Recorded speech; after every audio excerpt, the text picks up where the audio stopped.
my media and relationship detox. There were a few vital steps that I took. First, I removed and distanced toxic people from my life. Bullies or people with triggering lifestyles and beliefs, such as fat antagonism, or as I called it before, fat phobia. But I recently learned that calling fat antagonism fat phobia implies that it is, in fact, a real mental illness, and it isn't. It is not a phobia. It is not a fear per se, as much as it's just hatred, and it was taught hatred. Or perhaps, in my experience, because of my body dysmorphic disorder, I think it should be discussed that fat phobia can be part of mental illness, but that is very specifically talking about mental illness, and fat antagonism is about the mistreatment, discrimination, and hate for fat people. So I think that it should be discussed.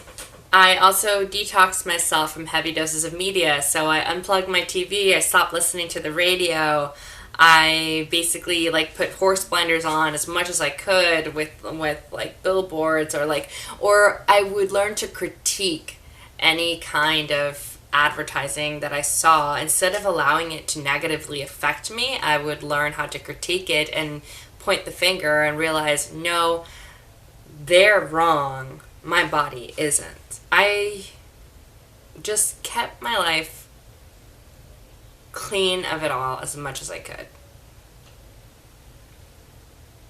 Oh, and I can't forget that I definitely unsubscribed from a few magazines. So I had to retrain my brain. First part of retraining my brain, I had to realize that whenever I thought a negative thought, I had to replace it with a positive. The first step is to notice, then interrupt your conditioned thought. And your first thoughts don't mean you fail. Your first thought is your conditioned thought. But the actions you take after say way more about who you really are. And when you practice, your conditioned thoughts will start to change. I also had to practice not comparing myself to others, learning to be appreciative and satisfied of who I am and where I am in my life, and be proud and happy for other people. I stopped photoshopping my photos and deleting them because of my dysphoria. Often it was features like my arms were too fat, or my chin was too small, or my nose was too big, etc. And I definitely personally destroyed some photos by photoshopping them, because that's not real. And I look back on those and I'm like, why would I want to do that to photos? To history? Why would I want to be untruthful about my own history? What's real is real, and it is beautiful. And I so wish I hadn't done that. But even if it hurt, even if I was filled with fear, I practiced just stopping doing that. I just wouldn't allow myself to delete photos or Photoshop them. I practiced meditation as well, and repeated mantras into the mirror.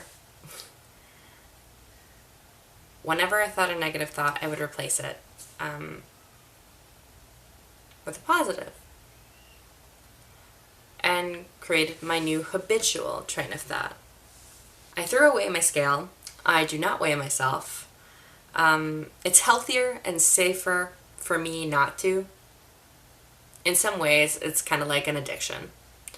I was obsessed with weight loss, and I starved myself and took diet pills.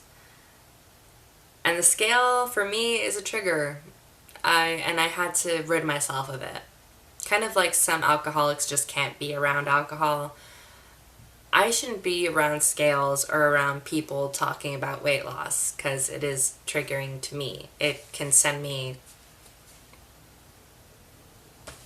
going right back, or not necessarily send me right back, but send me into a really emotional, awful, dark place. So I'd just rather not. I pushed myself to do things that I was afraid of. This meant social events. This meant going to the beach, going to a lingerie party when I was in college, photo shoots.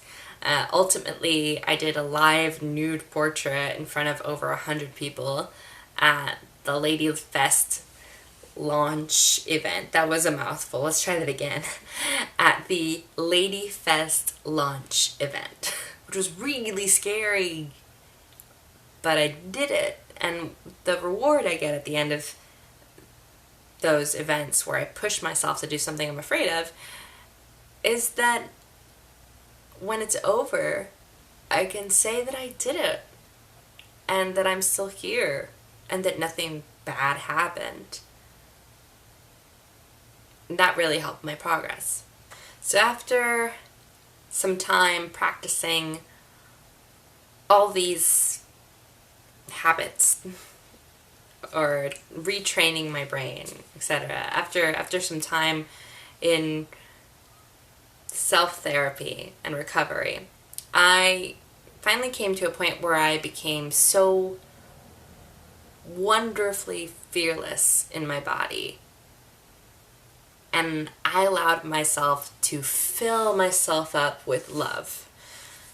For every stretch mark, every roll on my belly, every part of me, I decided to be my own best partner, to fall in love with myself, tell myself I'm beautiful all the time. I realized that if I say I'm beautiful, and I believe it, there is nothing that anyone can say or do to change that. It is my truth. Beauty is perceptive, it's relative. So if I say I am, then I am.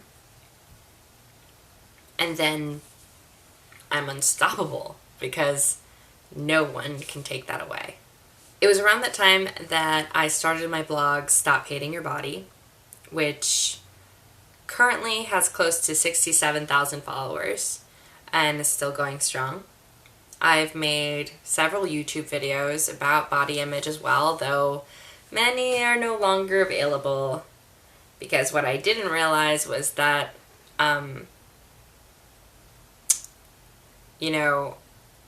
speaking out about body image publicly in that way makes a few people upset.